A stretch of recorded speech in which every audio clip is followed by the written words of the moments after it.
commencer par me présenter. Je m'appelle Alberto Molina. Hein. Je travaille chez La Vaudoise depuis septembre 2020. Je fais partie de l'équipe Happy Hub, qui fait partie du département d'IT et du service de l'intégration de solutions. Avant de travailler chez La Vaudoise, je travaillais en tant que développeur. J'utilisais des technologies de type donc un peu C#, de type Co. Je faisais des applications de type ESB et puis des API. Originairement, je viens d'Espagne, de Malaga, qui est une ville qui se trouve au sud, pour ceux qui ne la connaissent pas. Je suis arrivé en Suisse en 2008 en tant qu'étudiant d'Erasmus à l'EPFL, où d'ailleurs je suis resté pour finir mes études. Et puis suite à ça, je suis resté en Suisse, j'ai trouvé du travail, et puis je suis ici depuis cette date-là, quoi. D'ailleurs, récemment, j'ai même eu ma nationalité suisse. Donc, comme quoi, ça fait déjà un moment que je suis là. Merci. Ok. Donc, tout d'abord, je commencerai par présenter La Vaudoise. Je parlerai un peu du business de la société, puis du département d'IT. Ensuite, WSO2 chez La Vaudoise. Je vous expliquerai pourquoi on a choisi l'outil WSO2 et comment on a fait pour l'installer chez nous. Ensuite, la partie la plus technique. Je présenterai quelques customisations qu'on a dû apporter à WSO2 pour répondre aux besoins de nos développeurs internes. Et finalement, notre retour d'expérience, c'est sûrement la partie la plus intéressante, donc les points forts et faibles d'un API Manager et de WSO2 en particulier, de notre point de vue. Donc je commence par vous donner quelques informations générales par rapport à La Vaudoise. Ok. Donc, La Vaudoise, pour ceux qui ne la connaissent pas, vend des produits d'assurance. Nous avons deux types de clients, les clients privés et les entreprises. Pour les clients privés, on a trois types de produits.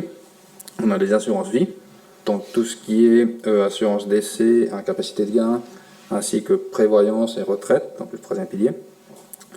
On a les assurances non-vie, ce qui inclut des assurances véhicules, telles que voitures, motos, bateaux. On a des assurances RC ménage, objets de valeur, animaux, protection juridique, etc. Puis finalement, on offre aussi des hypothèques. Ensuite, les entreprises sont notre deuxième type de client. Pour elles, on a aussi plusieurs types de produits. On a les assurances accidents, donc le LAA. On a les prévoyances EPP, deuxième pilier. On a des assurances de biens, tout ce qui est véhicules, bâtiments, construction et marchandises. Puis des assurances de protection, donc RC, juridique, perte d'exploitation, ce genre de choses. Maintenant, quelques chiffres pour vous donner une idée de la taille de la société. On compte avec 450 000 clients, donc là c'est privé et entreprise confondues. On a 113 agences en Suisse et en Liechtenstein, mais la plupart se trouvent surtout en Suisse romande. On compte aussi avec 1650 collaborateurs. À noter que notre siège social, il est à Lausanne. Et finalement, en 2021, notre chiffre d'affaires était de 1237 millions de francs. Fin 2019, la Vaudoise s'est lancée dans un très gros projet qu'on a appelé la transformation digitale. L'objectif du projet était de moderniser l'écosystème informatique, donc surtout le mainframe et les applications clientes. Le projet compte avec un département dédié qui fait partie de l'IT et qui regroupe environ 200 personnes. Parmi les équipes qui forment la TD, la transformation digitale, il y a l'équipe Happy Hub, dont je fais partie, qui a été créée en 2020 et qui fait partie du service solutions d'intégration. Donc le but de cette équipe est d'être en charge, donc d'être le responsable d'application des plateformes d'intégration qu'on a. Donc chez nous, on a Kafka et RabbitMQ, qui sont des messages brokers. On a MarLogic, qui est une base de données non SQL. Et on a, bien entendu, WSO2, l'API Manager. On a comme responsabilité d'évangéliser l'utilisation de ces plateformes et d'assurer les bonnes pratiques. Donc à travers des workshops, de la documentation, on participe aussi aux phases initiales des projets. On a une responsabilité aussi plus technique. Donc on doit customiser ou adapter les plateformes en fonction des besoins internes. on doit mettre en place et suivre le monitoring, donc la traçabilité, les logs, ce genre de choses, les performances aussi, afin d'assurer que les ressources qui sont dédiées à nos plateformes sont suffisantes. Et on doit aussi assurer un support et puis une maintenance technique, donc gérer tous les upgrades, tous les bug fixes qui sont déployés, qui sont mis à disposition par WSO2, c'est nous qu'on va les intégrer, et puis pour toutes les autres plateformes, la même chose. Ok, donc maintenant je vais vous expliquer donc 3 choses. Pourquoi nous avons choisi WSO2, comment on l'a fait pour l'installer chez nous, et puis comment on l'utilise. Donc un peu d'historique d'abord. Avant 2020, on n'avait pas d'API Manager. Nos applications web suivaient une architecture du type back for front. Donc il y a le front-end et un back-end qui lui est dédié, qui se trouve dans le même domaine, et c'est le back-end qui consomme des API afin d'alimenter le front-end avec les données dont il a besoin. Donc à l'époque, chaque équipe a implémenté ses back for front et ses API pour être consommés par les back for front qu'eux-mêmes ils implémentaient. Donc un peu chacun faisait sa petite cuisine, quoi. Et ceci entraînait bien entendu des redondances fonctionnelles, du non-respect de standards de sécurité, et on a eu aussi un manque de statistiques par rapport à l'utilisation de ces API, vu qu'elles n'étaient pas centralisées du tout. En plus, le temps d'implémentation, surtout pour les API externes, quand on voulait l'exposer à l'extérieur, était très lent. On a eu certaines idées d'amélioration. Donc tout d'abord, on a créé une communauté pratique API, ainsi qu'une API board, composée principalement des développeurs d'API, qui se réunit toutes les 2 semaines afin de partager les informations sur ce qui est implémenté ou en cours d'implémentation, savoir si on peut réutiliser des API d'une équipe à une autre, ce genre de choses. Et on a aussi défini des standards API qui sont en fait basés sur les standards Amazon et qu'on a publié dans GitHub. Ceci dans le but d'implémenter des API de qualité qui soient non seulement faciles à partager, mais aussi à intégrer par des consommateurs et bien entendu à maintenir. Donc suite à plusieurs discussions qu'on a eues, à un moment donné, on s'est rendu compte qu'un API Manager pourrait vachement nous aider dans notre approche. Donc on a décidé d'en chercher un. Au début, on s'est fait accompagner par Elkan afin de cibler les API Managers du marché qui étaient les plus adaptés à la vaudoise. Et finalement, on a décidé de comparer deux, donc APJ et WSO2. Donc la liste des critères qu'on a suivi pour voir lequel était le meilleur entre les deux, pour nous, c'était donc la toute première chose, on a organisé un workshop chez nous en invitant les fournisseurs. Donc on a invité Google dans le cas de APJ et WSO2 dans le cas de WSO2. Ils nous ont montré un peu comment il fonctionne, un peu première approche quoi, de l'outil. Et en gros, notre impression était très bonne dans les deux cas. Ensuite, on a contacté 2 sociétés localisées en Suisse pour avoir un retour d'expérience. Donc l'une, Swisscom, utilisait APJ, l'autre, l'OFIT, l'Office fédéral de l'informatique et des télécommunications, utilisait WSO2, et dans les deux cas, ils utilisaient l'outil depuis déjà des années, donc ils avaient eu le temps de bien connaître l'outil. Et dans les deux cas aussi, le feedback qu'on a eu était plutôt positif. Ensuite, le troisième point, ça c'est le coût d'exploitation sur 5 ans. Donc vous pouvez voir donc, dans le cas d'APJ, il était nettement plus cher que WSO2. Ensuite, les fonctionnalités de base offertes par chaque outil. À noter ici qu'on parle de fonctionnalités utilisateurs. Donc, comment utiliser la plateforme en tant qu'administrateur, que développeur, que consommateur. Et puis là, le ressenti général, c'était que dans le cas d'APJ, on avait tout plus ou moins out of the box, et que WSO2 lui offrait un peu moins de fonctionnalités. Mais en revanche, WSO2 offre la possibilité d'adapter, de customiser tout ce dont vous avez besoin. Ensuite, un des points les plus importants pour nous était le fait qu'on voulait se faire accompagner dans l'installation et puis l'exploitation de l'outil. Donc dans le cas d'APJ, on a cherché des intégrateurs et malheureusement, le seul qu'on a trouvé était aux Pays-Bas, ce qui difficultait le fait d'avoir quelqu'un chez nous toutes les semaines, quoi. C'était ça ce qu'on voulait. Alors que dans le cas de WSO2, on avait plusieurs intégrateurs en Suisse, parmi eux SmartWave, qui a été finalement choisi et puis avec qui on continue à ce jour, quoi. Finalement, on a évalué aussi ce qui nous coûterait en temps et en effort l'intégration des deux plateformes chez nous et puis la configuration pour qu'elles répondent à une liste de critères de besoins qu'on avait définis à l'époque. Et là aussi, les deux applications elles étaient plus ou moins similaires. Donc il y avait du travail derrière, mais c'était à peu près similaire dans les deux cas. Donc parmi tous ces critères, franchement, les deux les plus importants, c'était les deux derniers, ainsi que le TCO sur 5 ans, bien entendu. Donc on a fait la moyenne, et puis au final, on a décidé de partir avec WSO2. Okay. Donc, comment est-ce qu'on a installé chez nous? Donc, on dispose actuellement de deux instances WSO2. Une en interne, puis une autre en externe. Toutes les installations de WSO2, donc l'interne et l'externe, elles sont en prémisse chez nous. On n'a rien dans le cloud pour l'instant. Donc l'installation de WSO2 en interne, donc à l'intérieur de notre VPN, sert à exposer les API qui sont censés être consommés par nos applications vaudoises internes. On compte 4 environnements, la stab, la dev, la test et la prod. Donc le stab, c'est plutôt l'environnement pour mon équipe, pour HappyHub, pour qu'on puisse tester les upgrades, les custos qu'on implémente, et puis expérimenter un peu avec, donc c'est notre bac à sable. Ensuite, on a la dev, qui est utilisée par les développeurs, tant des développeurs d'API que d'applications consommatrices. C'est un peu leur environnement de SIT. Donc ils déploient les API et puis testent les connexions elles-mêmes.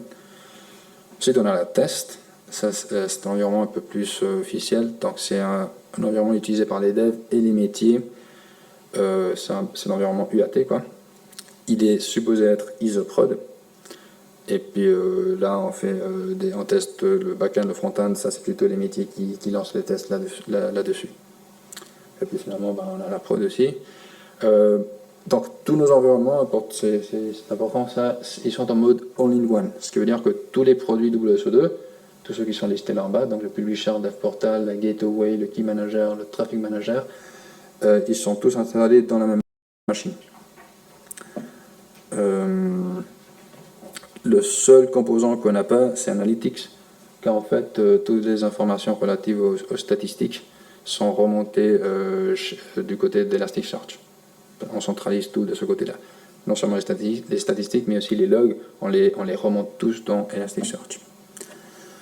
Le stab et la dev comptent seulement un serveur, parce qu'on n'a pas beaucoup de charge dans ces deux environnements-là. Test et prod, par contre, sont en mode cluster, avec 3 serveurs actifs. À nous, chaque serveur a tous les composants qui sont installés, donc ils peuvent fonctionner de façon unique. Ces 3 serveurs actifs, en fait, ils se partagent la charge et ils comptent aussi avec une base de données et un NFS interne aussi partagé. Ensuite, les instances WSO2 sont déployées à l'aide d'un playbook Ansible qui nous permet d'installer les composants ainsi que les customisations que nous apporte de façon identique dans tous les environnements. La dev interne, les développeurs internes peuvent accéder tant au publisher qu'au dev portal. Donc le publisher c'est pour publier les API et puis le dev portal c'est plutôt pour les consommer, pour que vous ayez une idée. Nos développeurs internes peuvent se connecter tant au publisher qu'au dev portal pour publier les API et puis consommer sans aucun souci. Ils peuvent publier les API manuellement, bien entendu, c'est une possibilité offerte par l'outil WSO2, mais on a mis en place des scripts Python pour qu'ils puissent intégrer la publication d'API à leur chaîne de CI/CD. Par contre, la consommation d'API demande de la création d'une application et dans le dev portal, je veux dire, et d'une souscription. Et tout ça doit se faire en manuel, donc là, il n'y a rien d'automatisé.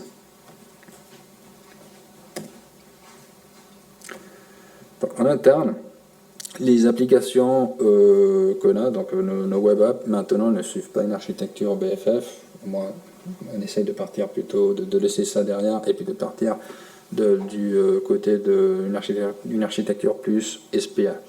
Donc un front-end qui consomme lui directement des API, sans passer par un back-end front. Ces SPA utilisent Kerberos pour faire du SSO. Afin de rendre l'expérience utilisateur plus fluide pour ces applications-là, on a ajouté une authentification fédérée vers notre AD interne. De cette façon-là, lorsque l'application utilise le Authorization Code, le Front Type Authorization Code, pour récupérer un JWT, l'authentification se fait par simple passage du ticket Kerberos, ce qui est transparent pour l'utilisateur. Donc lui, quand il se connecte au front-end, il est automatiquement authentifié auprès de l'API Manager sans qu'il doive rien faire. On a aussi très souvent le cas où on a des API qui ont besoin de consommer d'autres API lorsqu'elles sont invoquées depuis un front-end. Donc elles doivent accéder aux données de l'autre API au nom de l'utilisateur original. Et pour cela, ça c'est une fonctionnalité qui n'est pas offerte par WSO2 de base. On a dû implémenter une customisation qu'on appelle le on behalf of, qui est en fait une surcharge du Grand Type Credentials. Mais je vous donnerai plus de détails par rapport à ça après, lors de la présentation des customisations. Nos API sont la plupart déployés en container Docker. Tout ça aussi se trouve en premier chez nous. On utilise l'IDP qui est fourni avec l'API Manager WSO2 par défaut. Donc cet IDP, c'est en fait une version simplifiée du produit WSO2 Identity Server. Donc cet IDP, il est connecté à notre AD interne, lequel, donc notre AD interne, on l'utilise en tant que user store pour gérer l'authentification de nos utilisateurs. Et non seulement pour authentifier les utilisateurs des applications front-end qui veulent consommer des API, mais aussi pour authentifier les utilisateurs qui se connectent à la console d'administration de WSO2. Donc en gros, on n'utilise pas le user store WSO2. Puis finalement, Elasticsearch est utilisé pour publier nos logs ainsi que nos stats. Comme je disais avant, il remplace l'outil WSO2 Analytics. Donc, je disais avant, donc on dispose aussi d'un WSO2 externe qui est déployé dans notre DMZ, où l'on publie les API qui sont exposés en Internet pour être consommés par nos partenaires externes. Dans là, identique à l'interne, on compte avec 4 environnements, la stab, dev, test et prod. Donc la stab, comme je disais avant, c'est notre bac à sable, l'équipe HappyHub, où on peut tester tous les upgrades, tous les custos. Le dev, c'est pour nos développeurs. Ils testent l'intégration des SPA, donc des applications consommatrices avec leur API. Ensuite, le test, il est plutôt utilisé pour faire des tests avec les métiers. Il est ISOProd. Et puis la prod. À nouveau, tel qu'en interne, tous nos environnements sont en mode only-one. Tous les modules installés dans une seule machine. Sauf pour Analytics, aussi dans le cas de l'externe. On préfère remonter les statistiques du côté Elasticsearch. Vu qu'on a plus d'expérience en interne, c'est plus facile de créer des graphiques et puis tout ce genre de choses sur Elastic que sur l'outil Analytics fourni par WSO2. Sinon, Stub et Dev, il contient sur le serveur, on n'a pas beaucoup de charges, test et prod en mode cluster avec 3 serveurs, aussi avec une base de données et un NFS externe partagé. À noter que notre DMZ est siloté, donc notre instance WSO2 se trouve dans un silo et puis la base de données et le NFS se trouvent dans d'autres silos, donc la connexion entre ces deux-là elle est plus complexe dans l'externe que dans l'interne, ce qui a ça a des petits impacts au niveau des performances, vous allez voir tout de suite. Très important, uniquement notre prod est exposé à l'extérieur. C'est le seul environnement qui est vraiment exposé à l'extérieur. Ceci pour des raisons de sécurité. On veut limiter au maximum ce qui est exposé à l'extérieur. Donc le stub, le dev et la test ne sont pas accessibles par nos partenaires externes. Nos partenaires peuvent cependant utiliser l'endpoint de Sandbox pour tester. Parce qu'en fait, WSO2, quand on publie une API, pour toute API, on peut publier 2 endpoints, le endpoint de prod et le endpoint de Sandbox. Si jamais vous voulez utiliser la même API pour la prod et pour le test. Et on se base sur ça pour donner la possibilité à nos partenaires externes pour qu'ils puissent tester avant de partir en prod. Ok, donc les environnements sont déployés aussi avec l'aide d'un playbook Ansible, tel que pour l'interne. Nos développeurs peuvent accéder aux publishers et publier ou modifier leurs API, mais uniquement à la dev et au test. Donc la prod est en principe fermée à eux, ils doivent passer par les pipelines, quoi. En gros, c'est les mêmes scripts qu'on a à l'interne, mais juste pour l'externe. Sinon, je pense intéressant aussi, la procédure qu'on suit pour tout nouveau partenaire externe est la suivante. Donc, d'abord, notre partenaire externe reçoit un compte utilisateur pour se connecter à notre dev portal. Celui de prod, à nouveau, le seul qui est exposé. Ce compte appartient à notre AD externe. Avec ce compte, tout ce qu'ils peuvent faire, c'est se connecter à WSO2. Ils pourraient, même s'ils avaient accès à la VPN, ils ne pourraient pas aller plus loin. Ensuite, on leur crée une application et on leur donne accès uniquement aux API dont ils ont besoin. Donc, c'est jamais eux qui créent les applications et c'est jamais eux qui souscrivent aux API. C'est nous qu'on fait ça à leur place. D'ailleurs, WSO2 met à disposition des workflows. Donc, chez nous, les workflows pour la création d'applications et de souscriptions sont activés de façon que s'ils essaient de le faire, ça arrive chez nous. On peut toujours valider si on veut ou on peut bloquer. C'est comme ça qu'on s'assure que c'est nous qu'on gère. Et puis finalement, le dernier step, notre partenaire externe, une fois qu'il reçoit son compte, il se connecte et puis il récupère ses credentials qui appartiennent à l'application que nous on lui a créée. Et il peut ensuite utiliser ces credentials pour aller consommer les API. Typiquement, nos partenaires externes ont des applications back-end. Donc, autant en interne, je parlais de SPA, donc de front-end qui attaque des API. En externe, plutôt le cas de figure, c'est l'inverse. Eux, je suppose qu'ils ont des front-end aussi dans la plupart des cas, mais ils ont un back for front, et puis c'est leur back qui consomme nos API. Le grand type qu'ils utilisent pour s'authentifier, il est différent. C'est pas de l'Authorization Code, c'est du Client Credentials. Et avec des credentials qui viennent de récupérer du dev portal. Par contre, les API exposés sont les mêmes qu'en interne. Il y a cependant 2 couches de sécurité supplémentaires entre WSO2 et les containers où se trouvent les API. Il y a tout d'abord un firewall qui contrôle l'accès des serveurs WSO2 aux serveurs Docker. Donc les serveurs Docker ne peuvent être consommés que depuis WSO2. Puis Traffic qui se comporte comme une reverse proxy pour limiter les API qui sont exposés au serveur WSO2 externe. Donc le firewall, c'est juste une sécurité serveur-serveur, mais après, on ne veut pas forcément publier toutes nos API à l'externe, seulement quelques-unes, et ça c'est plutôt Traffic qui est en charge. Tel que pour l'interne, on utilise l'ITP fourni par WSO2, qui se connecte cette fois-ci à notre AD externe pour gérer l'authentification. Notre instance WSO2 interne et l'externe, elles sont complètement séparées. Elles n'ont absolument rien en commun. Juste le fait qu'on déploie depuis Ansible, et puis en gros, c'est les mêmes custos qu'on met des deux côtés, mais une fois elles sont déployées, elles fonctionnent de façon totalement autonome. Puis finalement, Elasticsearch consomme aussi les fichiers log et stats. Ça, c'est l'Elasticsearch en interne, où on peut voir tous les logs et toutes les stats au même endroit, soit de l'interne, soit de l'externe. Ce qui est vachement très utile point de vue support. Ok. Donc maintenant, quelques chiffres représentant l'utilisation de notre plateforme WSO2 interne et externe. Donc la première ligne, c'est le total de requêtes par semaine. Tous ces chiffres-là sont par semaine. Donc en interne, on reçoit 8,5 millions d'appels de requêtes, alors qu'en externe, juste 4000. Donc vous voyez que notre environnement interne, il est vachement plus utilisé. Ensuite, le nombre d'API invoqués.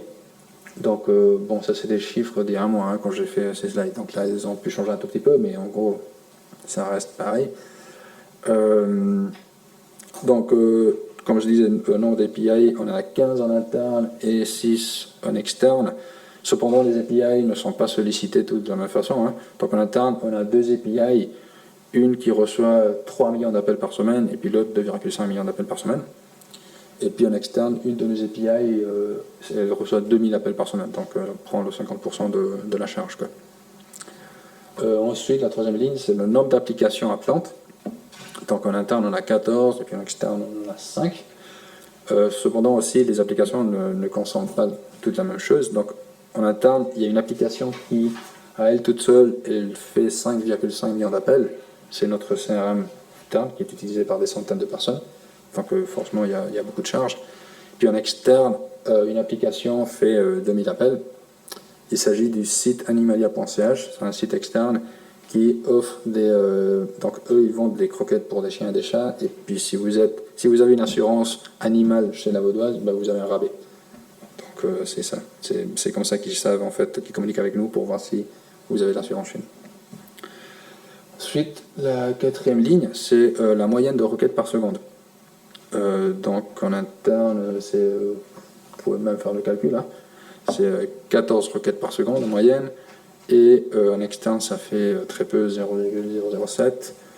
Notez qu'en interne on a des pics à 55-60 appels par seconde, et en externe le pic il reste à 0,016, un truc comme ça, donc très bas.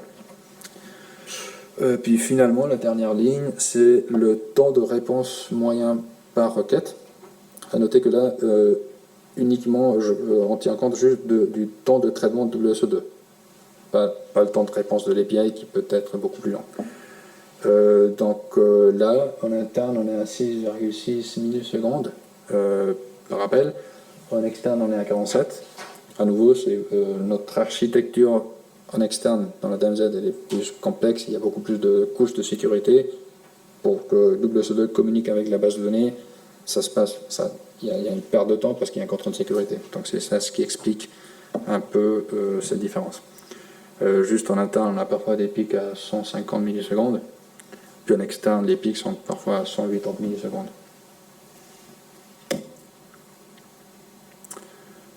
Ok, donc les custos, donc, comme je vous disais, WSO2 offre la possibilité de customiser beaucoup de choses. Donc, de notre côté, on a franchement implémenté pas mal de nouvelles fonctionnalités. Je vais vous présenter 3 parmi elles. Là, il va falloir faire un peu de gymnastique mentale. Hein.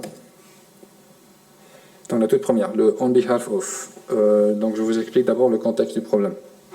Donc on a un front-end, c'est l'application 1 ici, qui consomme un service, donc service 1, consomme une API, service 1 dans le schéma. Et puis il le fait au nom d'un utilisateur. Cette API, dans le service 1, a ensuite besoin de consommer une deuxième API, le service 2. Et ceci toujours au nom de l'utilisateur général. C'est ça le besoin. On doit faire en sorte que les contraintes de sécurité, de traçabilité du deuxième appel, donc de service 1 vers service 2, soient identiques à celles du premier. Celle de l'application 1 vers service 1. Donc l'accès au service 2 doit être limité qu'aux applications qui sont souscrites. Dans ce cas-là, c'est le service 1, c'est le seul qui peut appeler le service 2. Et l'autorisation faite pour le service 2 doit se baser non seulement sur l'application qui appelle, donc le service 1, mais aussi sur l'utilisateur original. Parce qu'il se peut que les données qui soient retournées varient en fonction de la personne qui est en train de consommer le service. Donc initialement, les options qu'on avait proposées, c'était donc l'option 1, c'était d'utiliser le backend token du premier appel, donc le token en rouge, qui est reçu par le service 1, donc de l'utiliser pour que le service 1 appelle le service 2 en direct, sans passer par la gateway. Ce qui est une mauvaise solution parce que justement on veut passer par la gateway de façon à pouvoir tracer, loguer et assurer le même niveau de sécurité que lors du premier appel. Donc ensuite, l'option 2 qu'on a considérée, c'était de faire que le service 1 il aille récupérer un token auprès du key manager, comme il est représenté ici, sauf qu'il le fasse en utilisant le grand type standard offert par WSO2 qui est le Credentials Grand Type.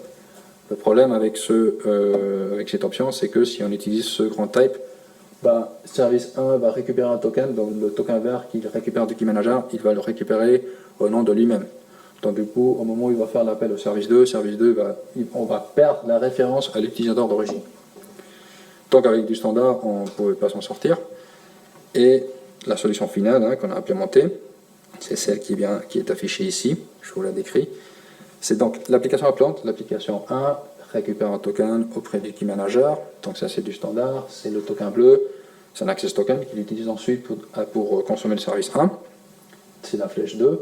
La gateway transforme l'access token en backend token pour qu'il puisse être exploité par une API. C'est le step 3 en rouge. Et puis ensuite, le step 4, c'est ça la customisation qu'on a faite. Donc le service 1, en fait, il va récupérer un access token pour pouvoir consommer le service 2, mais cette fois-ci, il va utiliser le grand tel que nous on a customisé, le on behalf of, qui est, comme je disais, c'est une surcharge du client credentials, du standard. Et la seule différence, c'est que lorsqu'il va faire l'appel pour récupérer l'access token, il va fournir le token rouge qu'il a reçu, où se trouvent les informations de l'utilisateur général, original. Du coup, le token var qu'il va recevoir va inclure les informations de l'utilisateur original, de façon que quand il va appeler le service 2, il connaît bien qui est la personne qui a lancé l'appel. Et ça, on peut enchaîner les appels de cette façon-là. Voilà, donc ça c'est la première custo. La deuxième. Donc, je parlais avant, je vous disais que quand on publie une API dans WSO2, l'API peut avoir deux endpoints. Le endpoint de prod et le endpoint de sandbox. Les URL peuvent être différentes. Après, l'API, le swagger de l'API est identique, mais il y a deux endpoints différents, afin de pouvoir tester ou faire de la prod. Donc, dans le domaine externe, si je vous disais que uniquement l'environnement de production est exposé sur Internet. Cependant, nos partenaires externes doivent pouvoir tester leur application avant de passer en prod. Ils ont donc besoin de consommer nos API de test, en plus de celles de prod. Donc, à un moment donné, on avait aussi considéré la possibilité d'exposer l'environnement de test, mais ce qui aurait pu résoudre le problème aussi, mais on augmente aussi notre surface d'attaque. Et puis l'autre option, comme je vous disais, c'est d'utiliser la production de sandbox, qui est déjà offert par WSO2, mais il y a un petit souci, c'est que le certificat utilisé pour signer les tokens, tant pour la prod que pour le sandbox, sont les mêmes. Et ça pose un souci. Parce que, peut-être le schéma n'est pas super clair, mais quand notre API test va recevoir un appel, et elle va recevoir un appel depuis la sandbox de prod, c'est elle qui va être appelée, elle va aller vers l'environnement de test, vérifier la clé de signature, la clé avec laquelle on a signé le token. Donc du coup, si c'est la clé de prod et puis elle va vérifier en test, ça casse. Donc la custo qu'on a faite, tout simplement, c'est aller dans WSO2 et puis faire que la clé utilisée pour signer l'appel de production et la clé utilisée pour signer le token dans le cas de la test soient différentes. Donc en gros, pour une API en production, l'endpoint de prod utilise le certificat de prod, l'endpoint sandbox utilise toujours le certificat de l'environnement 1-1, dans ce cas-là test. Pour la test, la même chose. Test prod utilise son certificat de test, par contre, test sandbox utilise le certificat de dev, et puis ainsi de suite. Ok. Finalement, la troisième customisation, c'est l'insertion SAML. Donc le contexte du problème, c'est qu'en interne, on a mis en place une nouvelle application. C'est Marlogic, qui est d'ailleurs gérée aussi par mon équipe. C'est une base de données non SQL qui expose beaucoup d'API, mais malheureusement, on n'accepte que des insertions SAML. Il n'utilise pas le protocole OAuth2, qui est le protocole utilisé par WSO2. Donc ces tokens-là dont je parlais avant, si on les envoie à Marlogic, ça ne va pas fonctionner. En plus, on a décidé en face des API Marlogic de mettre une proxy, parce qu'en fait des API Marlogic sont très bas niveau, donc on met une proxy qui regroupe plusieurs API de façon à donner une valeur plus intéressante pour nous, quoi. Et il se peut aussi que cette proxy qui expose une ou plusieurs API Marlogic, elle doit aussi peut-être à un moment donné appeler une autre API qui n'a rien à voir avec Marlogic. Donc, initialement, on avait pensé à ces deux solutions. Faire que cette proxy-là, qui à nouveau fait d'interface entre les API Marlogic et les consommateurs, que cette proxy, elle, à partir du JWT reçu depuis WSO2, que elle génère l'assertion SAML. Donc ça, évidemment, ça résout le problème, mais si on considère que ces proxys vont être implémentés par différentes équipes, au final, ça va faire du travail à double. On pourrait créer une librairie, mais au final, c'est une responsabilité qui va être distribuée dans plusieurs côtés. Donc c'est pas terrible, quoi. Ensuite, l'option 2, c'était d'implémenter juste une API qui fasse juste cette transformation. Donc on lui fournit un JWT et puis il retourne une insertion SAML. Et puis c'est à chaque fois que les proxies, telles qu'elles reçoivent un appel, elles doivent invoquer cette API. Là aussi, ça ferait l'affaire, mais point de vue performance, c'est pas terrible, quoi. Donc finalement, la solution qu'on a décidé de mettre en place, c'est de surcharger la classe Java WSO2 qui génère les backend tokens, de façon que les backend tokens continuent à se générer de la même façon, et ils s'ajoutent à la même en tête, donc il n'y a pas de risque de régression, on laisse l'existant tel qu'il est. Mais ensuite, la custo, elle consiste à ça. Quand l'équipe qui implémente la proxy qui expose les API WSO2 publie cette proxy dans WSO2 en tant qu'API elle-même, il doit juste la publier avec un tag spécifique, le tag qu'on a décidé qui s'appelle SAML, parce que WSO2 te donne la possibilité de taguer les API que vous publiez.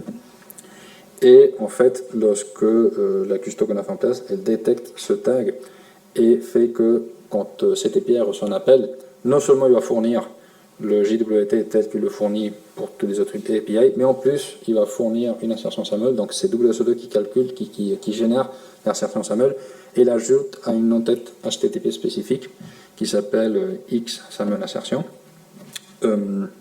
Donc voilà, donc les proxys sont publiés de la même façon que tous les autres API. Et une fois elles reçoivent le token et l'insertion SAML, ils utilisent l'insertion SAML pour consommer les API marlogiques, et le token si jamais ils ont besoin de consommer des API qui ne soient pas des API marlogiques. Voilà, c'était tout par rapport au custo. Donc maintenant, notre avis par rapport à WSO2 suite à 2 ans d'expérience. Donc, les points positifs d'avoir un API Manager. Donc, à mon avis, le point le plus intéressant est le fait qu'un API Manager permet de mettre en place un standard de sécurité pour la consommation des API. Ensuite, il permet aussi de centraliser toutes les API, d'avoir une espèce de marché aux API, quoi, où les consommateurs peuvent venir, voir tout ce qui est offert, même trouver des documentations, tester les API manuellement, depuis le dev portal, ils peuvent le faire, et tout ça. On peut aussi utiliser l'API Manager pour aligner les tokens qui sont distribués aux API de façon qu'ils contiennent des attributs communs. Donc tous les implémentateurs d'API vont tous recevoir les mêmes, ce qu'on appelle des claims, quoi. Dans le token, c'est le même contenu pour tout le monde, quoi. Et puis ça permet aussi d'aligner les choses. Sinon, les points positifs maintenant d'avoir WSO2 comme API Manager. Donc, le gros avantage, c'est la possibilité de pouvoir customiser tout ce dont vous avez besoin, quoi. Sinon, aussi un gros avantage, à mon avis, c'est le fait que WSO2 inclut un Identity Provider de base, qui, comme je disais, c'est une version simplifiée de leur produit Identity Server. Mais même si c'est un produit réduit, les fonctionnalités offertes, jusqu'à présent, pour nous, elles ont été suffisantes. Ensuite, il y a une assez large communauté WSO2 dans le monde, quoi. Ce qui fait que quand on a besoin de quelque chose, parfois ça a été déjà fait par quelqu'un d'autre, donc ça peut nous aider, quoi. Et sinon, aussi quelque chose de positif, c'est que le support WSO2 est très réactif et toujours à l'écoute des demandes qu'on leur fournit. Puis maintenant, les points négatifs. Donc, les points négatifs d'avoir un API Manager, le désavantage le plus important, c'est l'introduction, bien entendu, d'un single point of failure. Donc, si l'API Manager est down, en gros, vos applications ne fonctionnent pas. Et ceci, bien entendu, peut être mitigé en déployant en mode cluster, mais il y a toujours le risque qui est là. Sinon, l'intégration d'un API Manager ajoute une couche supplémentaire à l'architecture globale du système informatique. Et cette couche doit être gérée et maintenue, ce qui incrémente les coûts et puis les responsabilités du côté de l'IT. Puis un autre désavantage qui, en fonction de vos équipes, peut être plus ou moins important, c'est le fait que les développeurs qui implémentent et consomment des API vont tous devoir s'aligner par rapport à la façon d'exposer et d'utiliser les API, ce qui peut être vu comme un avantage, mais ça va demander du travail de leur côté, donc c'est des coûts. Sinon ensuite, les points négatifs d'avoir WSO2 comme API Manager, donc je dirais que autant je disais avant que le point positif c'était de pouvoir customiser, maintenant je vais vous dire que le désavantage le plus important c'est qu'on peut customiser aussi, parce que trop de custos peuvent rendre l'outil difficile à gérer, dans le sens où quand il y a des nouveaux patchs qui sont déployés par WSO2, dès que vous les intégrez, vu que vous avez fait plein de custos, vous avez touché au code, ça peut casser, il faut faire gaffe, il faut aller doucement. Donc ça peut être un désavantage. Ensuite, il est aussi important de noter que si votre instance WSO2 se trouve derrière un load balancer, ce qui va arriver si vous déployez en mode cluster, il est difficile d'upgrader WSO2 tout en ayant un zéro downtime si vous voulez tester une instance après l'autre, parmi les trois par exemple que vous avez. Donc dans notre cas, on fait des upgrades avec un zéro downtime parce qu'en fait, on upgrade les trois serveurs, un après l'autre, bien entendu, et puis c'est une fois qu'on a terminé d'upgrader qu'on lance les tests de non-régression. Si vous voulez aller un après l'autre, ça va être difficile parce que WSO2, dans beaucoup de cas, il va s'appeler lui-même et cet appel va passer à nouveau par le load balancer et ça peut tomber dans une instance qui n'a pas été upgradée jusqu'à ce moment-là. Donc ça peut être un peu tricky ça. Sinon, finalement, on doit avoir de très bonnes connaissances Java, hein, ainsi que de l'outil WSO2 pour pouvoir le gérer. Donc autant c'est facile de trouver dans le marché des gens qui connaissent Java, mais des gens qui connaissent Java et WSO2, qui est un outil très particulier et très complexe, c'est un peu plus difficile. Voilà. Donc si vous avez des questions.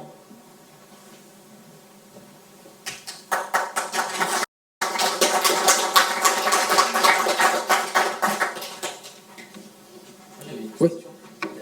Tu disais que vous avez évalué le coût d'exploitation de WSO2 plus optimal par rapport à APJ. Qu'est-ce qui fait qu'aujourd'hui, que WSO2 était plus intéressant et plus économique en termes Ouais, franchement, c'est une analyse qui a été faite avant que j'arrive, hein. Là, les chiffres, je les ai trouvés. Donc, la question, c'est plutôt pourquoi est-ce que APJ c'est plus cher que WSO2? Franchement, je suppose que je disais aussi que APJ, apparemment, ils avaient plus de fonctionnalités que WSO2. C'était plutôt tout out of the box. Donc, j'imagine que c'est la raison pour laquelle ils sont plus chers. Alors que du côté WSO2, il va falloir sûrement faire des custos pour répondre à vos besoins. Donc, vous économisez d'un côté, mais peut-être de l'autre, ça va devenir plus cher. Et puis les custos, au moment où on a fait l'analyse et puis on a estimé les coûts, on ne pouvait pas prévoir toutes les customisations qu'on allait avoir, quoi. Donc je suppose que c'est pour ça. Yeah. Can you disclose when you mentioned the TCO? TCO, yes. Yeah. I was wondering, what is the balance between the licenses, the cost of the product itself, and the cost of if you have a rough idea? To be honest, I have infrastructure services. The TCO. I really have no idea how they made that calculation. It was not just the license, of course, but it was more than that. But I have no idea. I'm sorry. Okay, thanks. Ouais. Vous avez chiffré justement toutes les customisations que vous avez pu faire depuis que vous avez commencé? Non, franchement, on n'a pas chiffré. Donc, je veux dire, à ce jour-là, tout ce qu'on a fait, combien ça nous a coûté, non, on n'a pas chiffré non plus. Une idée approximative en nombre de jours hommes, par exemple? Ça, je pense, c'est plutôt une question que peut-être SmartWave pourra m'aider. Beaucoup, ça c'est sûr. Donc, pour que tu aies une idée, donc, depuis que je suis arrivé, donc on a un support SmartWave, donc on a quelqu'un sur place, en remote, mais 3 jours par semaine. Entre 2 et 3 jours par semaine. Donc, c'est pas que de la custo qu'ils font, hein. C'est aussi du support, et puis voilà, et on nous aide aussi à toute cette partie de workshop et tout ça, documentation, etc. Donc la partie custo, c'est quoi? C'est peut-être 50% du travail qu'ils font, quoi. Pour avoir mis tout ça en place, vous avez aujourd'hui combien de PT pour exploiter la solution? Combien de personnes? Ouais. Donc l'équipe Happy Hub, elle compte avec 2 personnes, mais WSO2, donc c'est moi le responsable d'application de WSO2, je suis tout seul, puis mon collègue il est en backup, mais en gros en interne c'est juste moi, quoi. Donc après, oui, on a côté, donc moi en tant que responsable d'application, après côté infra, on a quelqu'un qui n'est pas à 100%, il est sur plusieurs produits, mais disons qu'il est 20% ou 30% pour tout ce qui est infra WSO2. Et puis pour la partie base de données, on a ainsi quelqu'un, mais lui il est je vais dire 5%, donc la partie BD elle est très facile, quoi. Donc 1,3 EPT. C'est stable. Hein? Ça veut dire que c'est stable, et puis vous ne faites pas votre village. Ouais, non mais ça c'est en interne, je te dis. Après, j'ai pas compté les 2-3 jours par semaine de SmartWave, hein, là. Ah, ok. C'est juste en interne. Et puis du côté développement d'API, etc., vous avez combien de monde De développeurs d'API, on en a plusieurs, donc qui utilisent la plateforme? oui, donc en interne, on en a plusieurs, donc c'est en train d'augmenter, donc le chiffre c'est difficile. Donc développeurs, quelques dizaines de développeurs qui implémentent des applications qui concernent. Après en externe, on a, comme vous voyez, hein, on n'a pas beaucoup de requêtes encore en externe, donc on a une dizaine de partenaires, on va dire, pas plus. Par rapport au déploiement en all-in-one, est-ce que c'est quelque chose dont vous êtes content ou vous envisageriez de passer avec des gateways plus autonomes? Franchement, ça va, je trouve ça bien, parce que bon, il y a plusieurs façons de déployer, donc soit le all-in-one, soit chacun dans son serveur, mais à mon avis, ça complexifie. Après, le problème de le faire all-in-one, c'est que ça peut surcharger le serveur, quoi. Mais déjà, on déploie en mode cluster, donc tout est en prod et en test, hein, je parle. Donc la charge est un peu divisée de cette façon-là, mais je trouve que le serveur, il tient la route, quoi.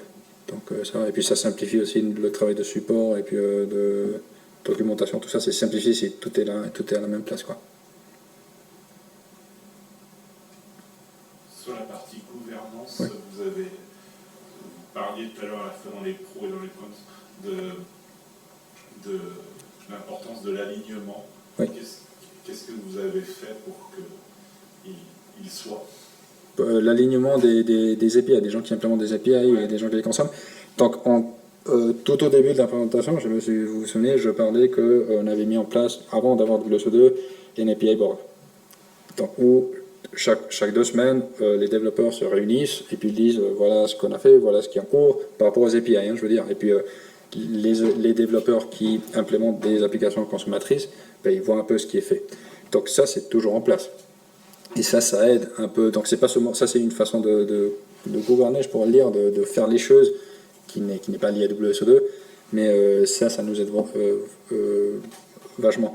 Après, c'est vrai que tout ce qui est du legacy, sortir du legacy, créer des API, ça traîne, quoi. Ça, c'est plus difficile à mettre en place.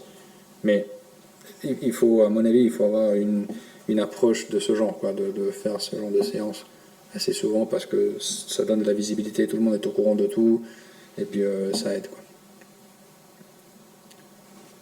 Et alors pour votre roadmap, tout à l'heure vous parliez de scalabilité technique, mais si on parle de la scalabilité organisationnelle pour faire, on va dire, augmenter de manière très importante le nombre d'API, leur ouverture à l'extérieur et tout ça, est-ce que vous avez identifié des challenges devant vous?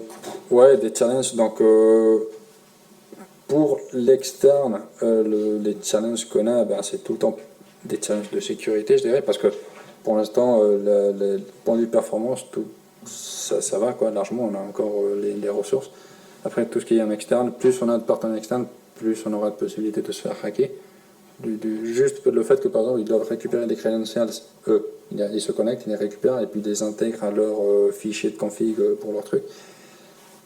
La personne qui a ces credentials pourra se faire passer par eux. Donc après, c'est un peu la responsabilité de nos partenaires externes, mais plus on a de partenaires externes, plus on a de risques de sécurité par rapport à ça. Sinon, en interne, comme je disais, le challenge le plus gros, c'est de sortir de ce legacy vers une architecture plus modulaire, on va dire comme ça.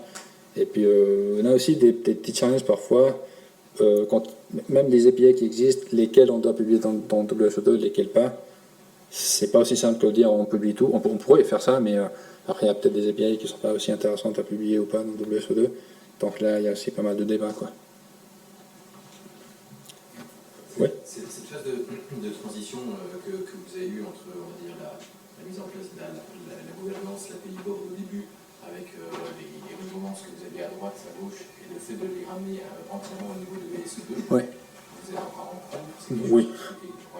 Oui, ça prend beaucoup de temps. Donc, après, ça dépend aussi des gens, des développeurs. Il y a certains qui sont super ouverts, qui aiment les nouveaux trucs, d'aller de l'avant et puis être les premiers à voir comment ça fonctionne.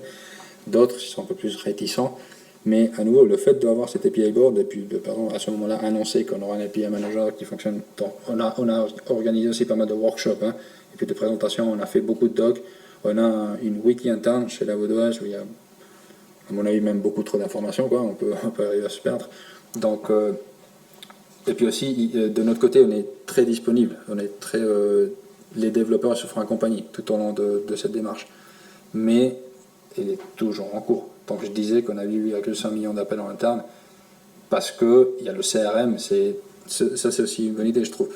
L'application la plus importante, si vous arrivez à la migrer, celle-ci, ben, c'est un exemple pour tous les autres, quoi.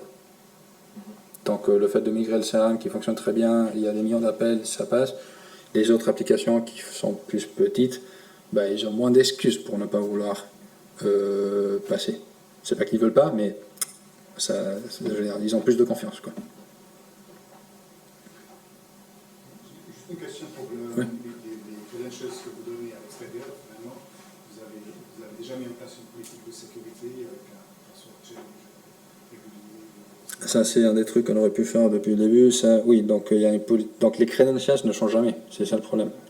Donc c'est le compte que eux ils utilisent pour se connecter au DevPortal. Là, oui, ce compte il change parce que c'est un compte nominatif. Mais les credentials, ils appartiennent à l'application que nous on a créée. Donc ça ne change pas. Ils ne peuvent pas créer une nouvelle application. Nous, tout ça, c'est fermé. Ouais, le problème du back for front, c'est qu'on les pose quelque part, et puis quand ils changent, il y a tout qui pète. C'est ça ce que je disais. Donc c'est leur responsabilité. Donc si eux ils savent pas gérer ce truc. D'ailleurs, je disais, j'ai pas fait la remarque, mais je pense que c'est intéressant. On expose juste la prod avec le endpoint de prod et le endpoint de sandbox. Donc si jamais ils veulent tester, mais la façon dont eux ils vont faire la différence entre ces deux endpoints, leur application, c'est parce que pour la prod, ils ont certaines credentials et pour le sandbox, ils ont d'autres credentials, mais l'URL reste la même. Donc si jamais, donc c'est pas en regardant l'URL qu'ils savent qu'ils sont en train de tester. C'est la même URL, c'est l'URL de prod, et puis s'ils utilisent les credentials de droite, c'est la prod, les credentials de gauche, c'est le sandbox. Si jamais ils les mélangent, c'est foutu. Je crois que là-bas, oui. La répartition de charge, vous la faites comment? Le cluster, là, le load balancer, il fait donc du round robin, et puis il fait du round robin avec une persistance de 1 heure. Donc si vous êtes redirigé vers le serveur 1, pendant 1 heure, vous êtes tout le temps redirigé vers ce même serveur, à moins que le serveur tombe, par exemple lors d'un upgrade, et là vous passez dans un des autres, et puis c'est du round robin. Voilà. Donc ça veut dire que vous publiez aussi chacune des API sur les 3 instances. J'ai Vous pas avez aussi une répartition. Vous publiez chaque API sur les 3 instances, vous avez aussi une répartition. Toutes les API sont publiées dans la base de données qui est commune aux 3 instances. Donc toutes les API sont disponibles dans tous les serveurs, partout. D'accord. Vous n'avez pas fait de répartition de charge, par exemple, une API est publiée sur les 2 premières, puis une autre sur les 2 dernières. Non, ça peut énormément complexifier parce qu'au final, tu vas toujours tomber, il va y avoir un serveur qui va prendre plus de charge que l'autre. Donc nous, en principe, l'idéal c'est d'avoir du 33% de charge. Et puis si jamais un tombe, on s'en fout, quoi. Toutes les API sont encore disponibles, c'est transparent pour tout le monde, quoi.